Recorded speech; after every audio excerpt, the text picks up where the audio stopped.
Hello everyone. तो कैसे हो आप सब। मैं हूं सोनी, आपकी स्टोरी टेलर और राइटर। सो बिना किसी देरी के सीधा आते हैं स्टोरी पे। आज की एक जुनून का पार्ट 82। पिछले पार्ट से सीधे आगे चलेंगे। ओके। सो हमें दिखाते हैं सौम्या और रिधि को बालकनी में, जो एक दूसरे पे प्यार बरसा रहे थे। रिधि भी सारी चीज़ों को प्यार से झेल रही थी। पूरा डीप, बहुत प्यारा मोमेंट था इनका। सौम्या को रिधि पे ऐसे ही प्यार आता है, बहुत ज़्यादा, बहुत प्यार आता है। वो दूसरे ही पल जब रिधि के हाथ सौम्या के बालों को जकड़े थे ना, सौम्या समझ जाती है कि रिधि इससे ज़्यादा चाहती है।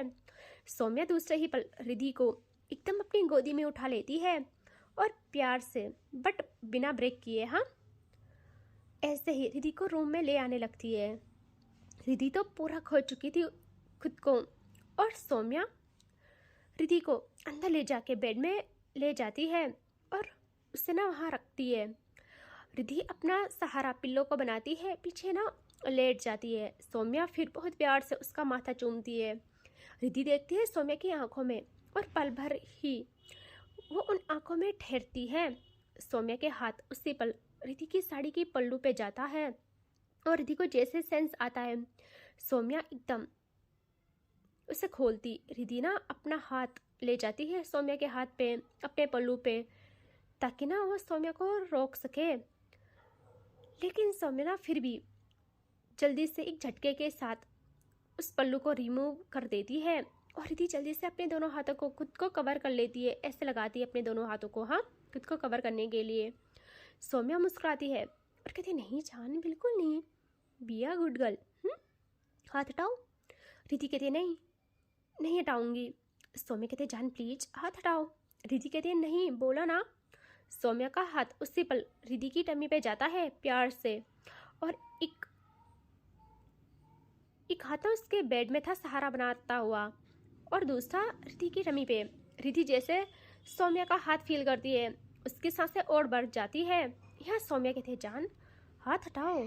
बट रिधि ना अब जवाब भी नहीं देती, अपना मुंह फेर लेती है सौम्या से, और सौम्या उसी पल टम्मी पे दबाव बनाती है। प्रेस करते हैं ना, लाइक ऐसे। रिधि घूरती है सौम्या को। सौम्या कहते, सोच लो, जो दबाव अभी यहाँ बना है तो कहीं और भी हो सकता है, सो हाथ हटाओ। रिधि कहती है, बोला ना, गुलाम हो, सो गुलाम बन के रहो।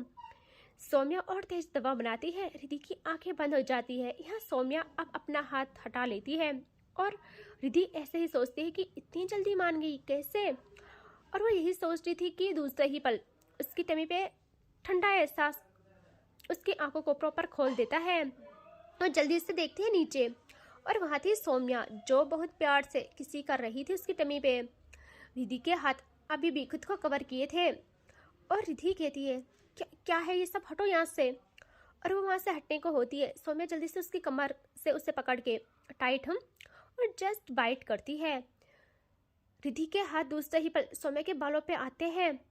एक हाथ था और वो रफली सौम्या के बाल पकड़ के उसका सर अपने सामने करती है और कहती है, ये क्या था, तुम नहीं सुधरोगे, है ना।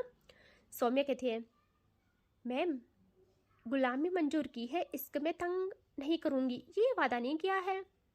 रिधि कहती है, लेकिन किसी ने शर्त लगाई थी कि मेरे करीब नहीं आना होगा।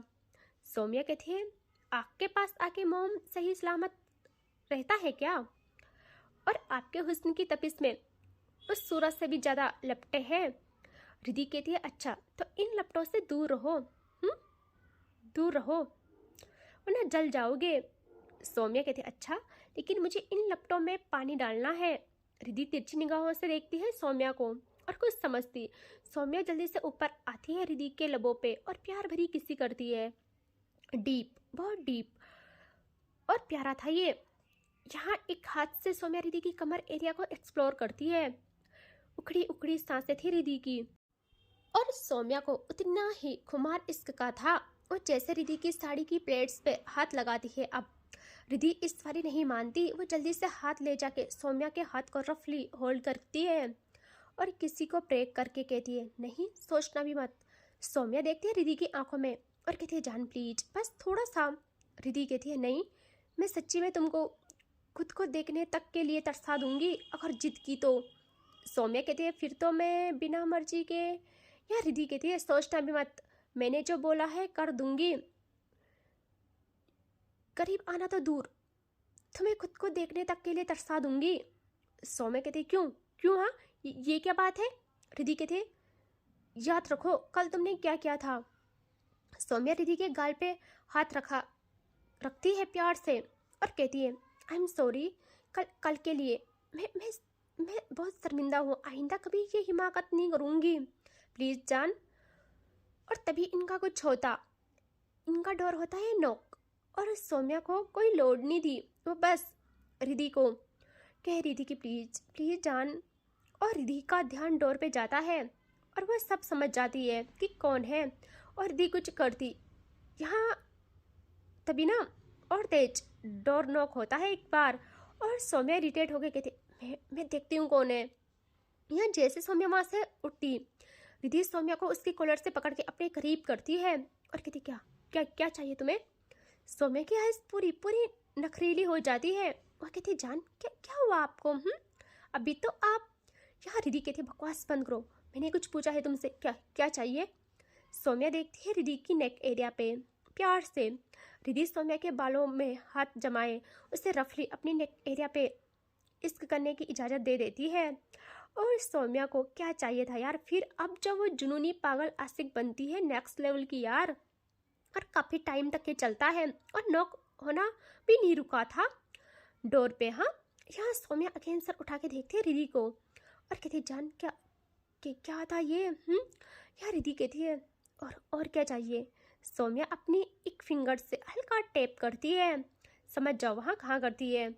रिद्धि दूसरे ही पल समझ जाती है और वो अब सेकेंड नहीं गंवाती, सौम्या को लाइक का बेबी लगा लेती है।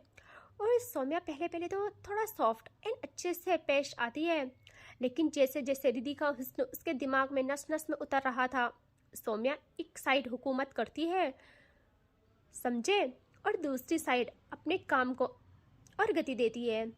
रिद्धि की आंखों में सौम्या के जुनूनी इश्क का दर्द साफ दिख रहा था, बट उसे पता था वो कैसे सौम्या को रोक सकती है, कैसे सौम्या सब कुछ भूल जाएगी, कैसे कोई भी हो डोर पे उसे कुछ फर्क नहीं पड़ेगा। यहाँ रिद्धि का एक हाथ सौम्या के बालों को जकड़ा था और एक हाथ से उसने पिलो को थामा था।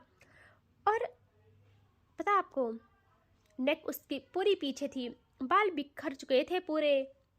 यहाँ अब डोर पे बहुत तेज नॉक होता है इस बारी, और उस नॉक की आवाज़ से पता चल जाता है कि इस तरह दरवाज़ा पीटने की हिम्मत किसकी हो सकती है। सौम्या तो होश में नहीं थी।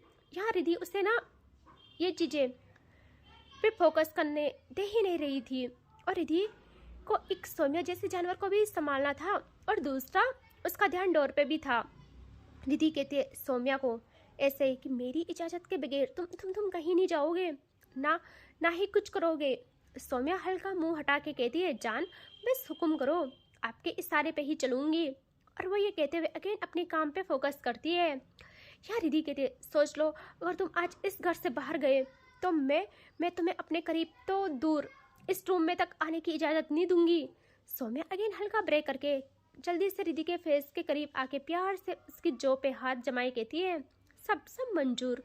और इसी के साथ वो एक बार बहुत तेज प्रेस करती है, समझ रहे हो ना। और यहाँ रिद्धि की आवाज़ रूम से बाहर आ जाती है और बाहर थी दादी, और दादी के कानों में जैसे रिद्धि की आवाज़ें आती है उनके रग रग में गुस्सा उतर जाता है, उनकी आंखें बंद होती है और दूसरे ही पल वो वहाँ से कहीं चली जाती है। लेकिन दादी इनका कुछ होने दे इतनी आसानी से हो नहीं सकता है ना।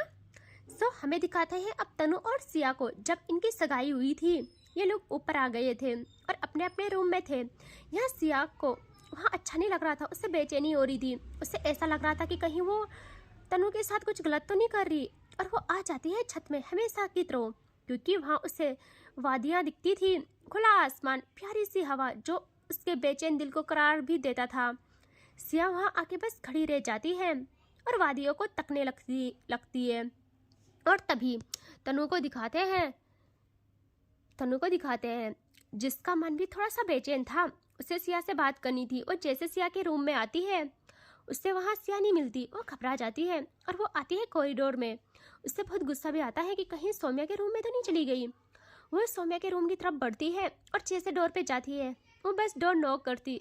वहाँ से रिद्धि की प्यारी प्यारी आवाज़ें तनु के कान में पड़ती है। तनु गहरी सांस लेती है और कहती है, इनका कुछ नहीं हो सकता, मतलब ना टाइम देखना है ना ही माहौल। और मैं सोचती यहाँ सिया है, मैं कैसे भूल गई जंगली इंसान को। तो अब सगाई का टाइटल भी मिल गया है, अब तो हुकूमत करेगी वो। खैर छोड़ो।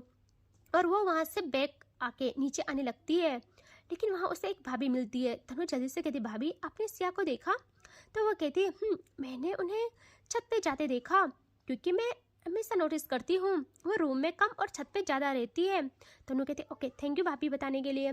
और तनु आ जाती है छत में, जहाँ वो जैसे सिया को देखती है उसके अंदर प्यारी सी ठंडक पड़ जाती है। इतना प्यारा माहौल भी था ना। और वो सिया के पास आके एकदम उसे पीछे से हक कर लेती है, कुछ नहीं सोचती ना समझती।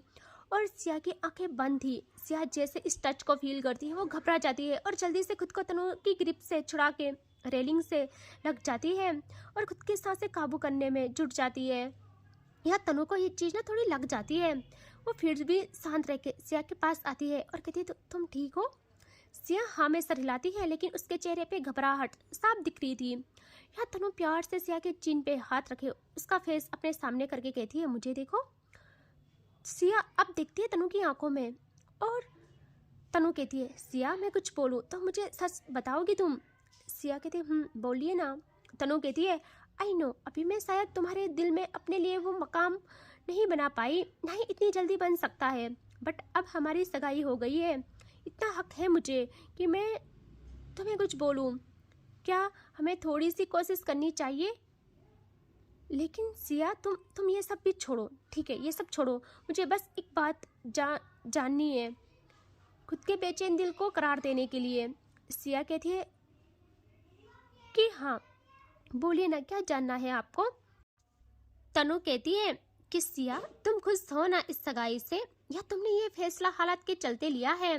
सच कहना। सिया भी पूरी हिम्मत जुटा के कहती है, अब उसमें झूठ बोलने की हिम्मत नहीं थी। वो कहती है, अगर मैं कहूँ कि हालात के चलते, तो यहाँ तनु की मोहब्बत देखिए, उसकी इस बात पे उसे गुस्सा नहीं आता। वो बहुत प्यार से मुस्कुराती है और सिया को समझती। तनु प्यार से सिया के गाल पे हाथ रखे उसके करीब आती है और कहती है, एक चीज की इजाजत मिलेगी, इतना तो मेरा हक है। सिया कहती है तनु उसका माथा चूमती है और फिर उसी मुस्कान के साथ कहती है, मैं तुम्हें बहुत प्यार करती हूँ सिया, बहुत ही ज़्यादा। मेरे लिए कुछ भी ज़रूरी नहीं है, ये सगाई भी नहीं, मैं इसके बिना भी या किसी रिश्ते के बिना भी पूरी उम्र तुम्हें प्यार करूँगी, सिर्फ तुम्हें करूँगी। और अगर तुम खुश नहीं हो या हालत के चलते कुछ फैसले लिए तो तुम्हें अब पछतावा हो रहा है, तो तुम्हें ये सब करने की नीड नहीं है। हमें बस हुक्म दे, हम सब कर जाएंगे। लेकिन एक चीज़ कहूँगी मैं तुमसे, हो सके तो गौर करना, मेरी चिंता मत करना, मैं गुजारा कर लूँगी।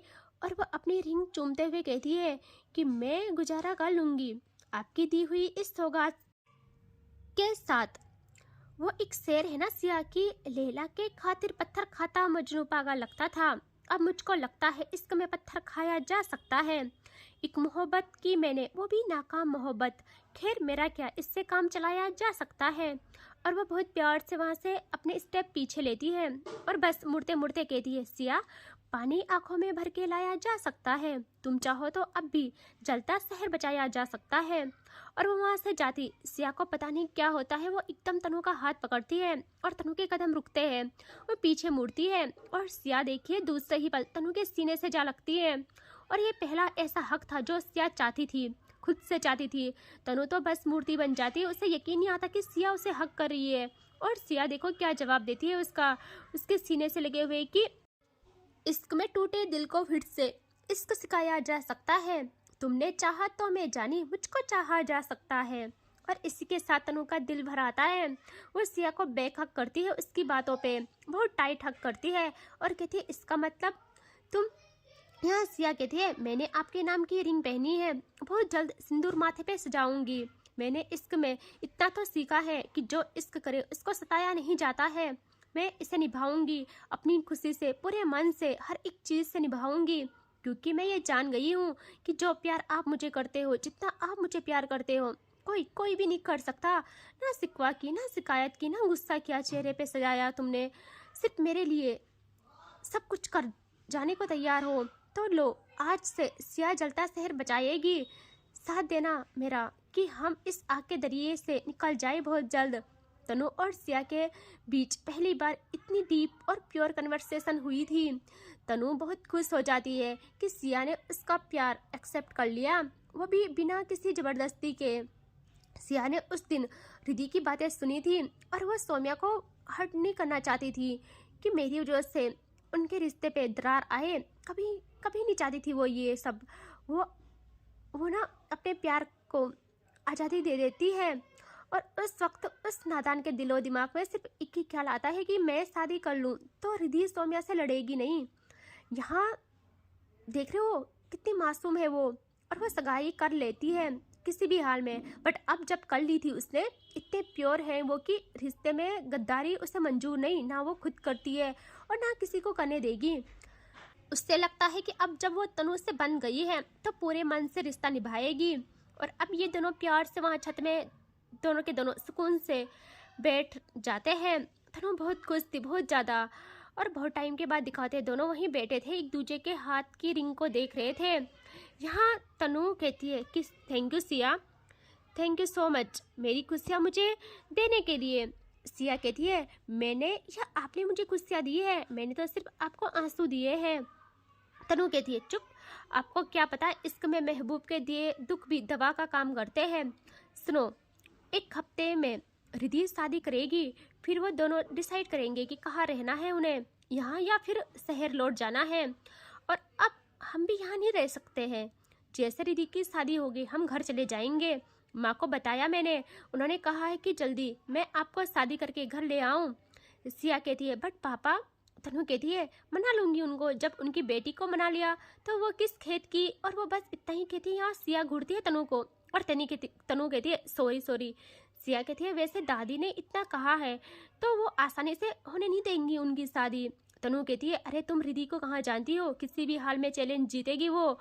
बस तुम्हारी वो सो कॉल्ड उस बेल बुद्धि को सनक सवार ना हो जाए, बस इतना ध्यान रहे। सिया अगेन घूरती है तनु को और तनु कहते हैं ओके, उसके लिए भी सॉरी। और अब हम आते हैं सौम्या और रिधि पे। इन दोनों का प्यार सीमा पार कर चुका था, पागलपन जुनून की हद पार कर चुका था।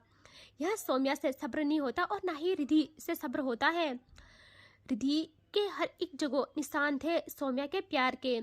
रिधि बिना कुछ ब्रेक करे सौम्या के जैकेट को रिमूव कर लेती है ऐसे ही। अब वो उसके हाथ जाते हैं सौम्या की शर्ट पे और वो बस टॉप के 2 बटन ही खोलती है कि इस बारी डोर पे इतनी तेज नॉक होता है क्या बोलूँ। और वहाँ एक भाई था जो कहता है सौम्या दादी को चोट लग गई है, वो गिर गई है, तुम क्या कर रही हो, तुम्हें कोई होश है? तब से बुला रहे हैं तुम्हें। और सौम्या के कानों में जैसे ये आवाज़ पड़ती है भाई इसकी सांसें रुकने को होती है। वो सेकंड के हिसाब से दूसरा ही पल ब्रेक करके देखती है एक नज़र रिधि को। और रिधि के पास लफ्ज नहीं रहते, इस हाल में दोनों थे और रिधि ने ये चीज़ एक्सपेक्ट नहीं की थी। और यहाँ सौम्या दादी के लिए बहुत ज़्यादा सेंसिटिव थी, उसे अब कुछ भी नहीं दिखता। वो दूसरे ही पल बेड से उठ जाती है और कुछ नहीं सोचती ना समझती और वहाँ से जाने को होती है। यहाँ रिधि एकदम उसका हाथ पकड़ती है और सौम्या देखती है एक नज़र रिधि को और कहती है रिधि दादी वहाँ। और वो जल्दी से रिधि का हाथ खुद से छुड़ा के आ जाती है रूम से बाहर। भाई देख रहे हो यार रिधि इस वक्त कुछ भी नहीं सोचती या ना बोलती ना कुछ समझती। उसका दिल इस वक्त किस हाल में था कोई नहीं जानता। मतलब इतना फ्रस्ट्रेट होती है वो, अपने बालों में हाथ लगा के नोचते हैं ना लाइक वैसे करती है। और बहुत तेज चिल्ला के कहती है कि मुझे पता है सब आपकी चाल है, इससे मेरे करीब नहीं आने दोगे, मेरे साथ रहने नहीं दोगे। और अब ये इतना करोगे आप, मैं सोच भी नहीं सकती थी। उससे सबसे ज़्यादा गुस्सा था कि आई नो एक हफ्ते को टालने के लिए दादी कुछ भी करेगी, कुछ भी। यहाँ सौम्या भाग के सीढ़ियों से नीचे उतरती है और डायरेक्ट जाती है दादी के रूम में। और इसके आगे देखेंगे नेक्स्ट पार्ट में। ठीक है, टेक केयर, बाय बाय।